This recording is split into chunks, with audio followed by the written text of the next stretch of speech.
মানব জীবনে শ্রেষ্ঠ চারটা দোয়া আছে।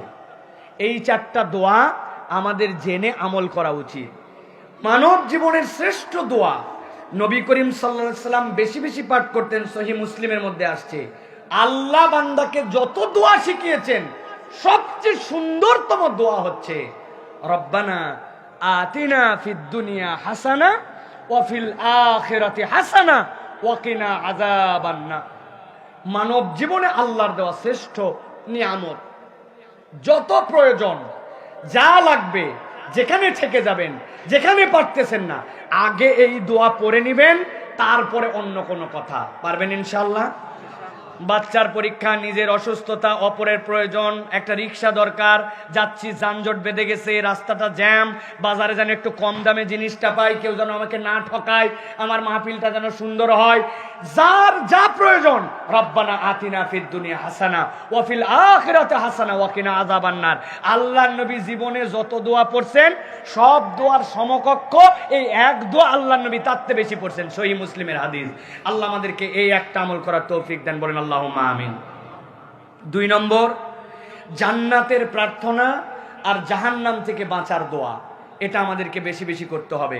হাদিসের মধ্যে আসছে, আল্লাহুম্মা ইন্নী আসআলুকাল জান্নাহ ওয়া আউযু বিকা মিনান নার। বলেন আল্লাহুম্মা ইন্নী আসআলুকাল জান্নাহ ওয়া আউযু বিকা মিনান নার। এটা তিরমিজির হাদিসের মধ্যে আসছে। রাসূলুল্লাহ সাল্লাল্লাহু আলাইহি ওয়াসাল্লাম বলছেন, যখন কোনো ব্যক্তি আল্লাহর কাছে জান্নাত চায় আর জাহান্নাম থেকে মুক্তি চায়, জাহান্নামের আগুন থেকে মুক্তি চায়, দিনের মধ্যে কেউ যদি 3 বার এই দোয়া করে, আল্লাহ তাকে জান্নাত দিবেন, জাহান্নাম থেকে মাফ করে দিবেন। এই দোয়াটা শিখতে পারবো না আমরা ইনশাআল্লাহ? তাহলে প্রথমটা রব্বানা আতিনা, 2 নম্বরটা জান্নাত চাই, জাহান্নাম থেকে মুক্তি চাই, 3 নম্বর দোয়া ইউনুস, সকল দোয়ার বাপ। এইটা আমরা বলি না, এবার তোর বাপ আইছে, দেখ কি খেলা হয়। আল্লাহ রাব্বুল আমিন তার আদরের বান্দাদের জন্য দোয়ার একটা মগজ দান করছেন। কি দোয়া? লা ইলাহা ইল্লা আনতা সুবহানাকা ইন্নী কুনতু মিনাজ জালিমিন। হাদিসের মধ্যে আসছে, নবীজি বলছেন, এর থেকে অভিনব দোয়া নাই। এই দোয়ায় 3টা অংশ আছে। প্রথমটাতে লা ইলাহা ইল্লাল্লাহ কালেমা শরীফ, তারপরে কি আছে?